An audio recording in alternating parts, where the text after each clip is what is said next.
நாங்கள் சொல்கிறது பெருமையாக, நம்மில் ஒருவர் நமக்கான தலைவர். இதுதான் எனக்கு ரொம்ப பிடிக்கும். அப்படி ஜனநாயகத்தினுடைய உண்மையான சாட்சியாக தமிழகத்திலிருந்து, அண்ணா திராவிட முன்னேற்ற கழகத்திலிருந்து எங்கள் தலைவர் அண்ணன் எடப்பாடியார் இருக்கிறார். படிப்படியா அதுக்காக அவர் என்னமோ இப்போ இவங்கெல்லாம் தம்பி உதயநிதி புதுசாக வந்துட்டு எல்லாரும் நான் முதலமைச்சர்னு சொல்லிட்டு இருக்காங்களே, அப்படி அல்ல. எந்த அண்ணன் வந்து படிநிலைகளை கடந்தார். முதல்ல 72 74 நினைக்கிறேன், கிளைக்கழகத்தில் செயலாளராக ஆரம்பித்து அவங்க ஊரில் சிலுவம்பாளையத்தில் கொடி நட்டதிலிருந்து, அதிமுக கொடிக்கம்பத்தை நட்டதிலிருந்து ஒவ்வொன்றா, அப்புறம் ஒன்றிய கழகம், அப்புறம் மாவட்ட கழகம், அப்புறமா ஒரு அந்த 4 அணியில் இருந்தாங்க, அப்புறம் வந்து இன்னைக்கு பொதுச் செயலாளராக இருக்காங்க.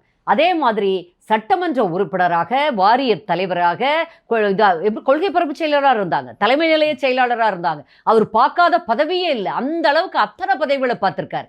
அதே போல் இங்கேயும் எம்எல்ஏவா, எம்பியா, திங்க் அதுக்கப்புறம் அமைச்சரா, இப்படி எல்லா விதமான பதவிகளையும் பார்த்து விட்டு தான் வந்திருக்கார். சும்மா ஒரு நாளில் வந்துட்டு அப்படியெல்லாம் இவ்வளோ பெரிய நிர்வாக திறமையெல்லாம், சாத்தியமான திறமையெல்லாம் எல்லாரும் காட்ட முடியாது. எல்லாரும் சாதாரண நிலையிலிருந்து வந்தவர், சாதாரண பின்னணியிலிருந்து வந்தவர். அவருடைய தந்தையார் அவர் ஏதோ பெரிய ஒரு எம்எல்ஏவாகவோ மந்திரியாகவோ கட்சியில் பெரிய பொறுப்புகளையோ இல்லை, வாரிசில் அவர் வரல. அவர் முழுக்க முழுக்க தன்னுடைய உழைப்பை, தனது பணிகளை கொண்டு வந்தார்.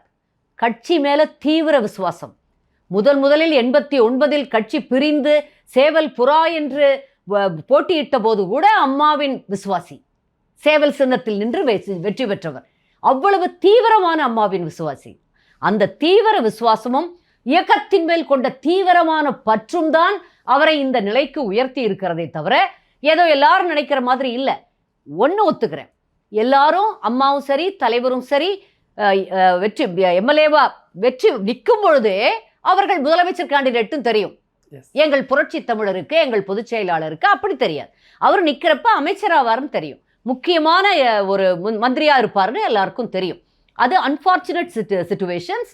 அம்மா மறைந்தாங்க ஒரு மோசமான சூழ்நிலையில். அப்பவுமே வெறுத்து கொடுத்தாங்க, கையில் கொடுத்தாங்கன்னு சொல்கிறாங்களே, அவ்வளோ பேர் இருந்தாங்க. எப்படி அண்ணனுக்கு வந்தது அது? முதலில் வேற ஒருவரை நினைத்தார் என்று சொல்றாங்க. அப்படி சொல்லியிருந்தா அவருக்கே கொடுத்துருக்கணுமே. அவருக்கு திறமை இல்லாததாலோ, தன்மேல் அவருக்கு நம்பிக்கை இல்லாததாலோ அடுத்த செகண்ட் ஆப்ஷனா அண்ணனை வைக்கிறாங்க. அப்படித்தான் நம்ம கேள்விப்படுறோம். நான் கேட்டதில்லை, கேள்விப்படுறோம். அப்போ நூற்றுக்கணக்கான பேர் அங்கே இருக்கிறப்போ எப்படி ஒரு தகுதி இருப்பதால் தானே சம்பந்தப்பட்டவர்கள் அண்ணாட செலக்ட் பண்றாங்க.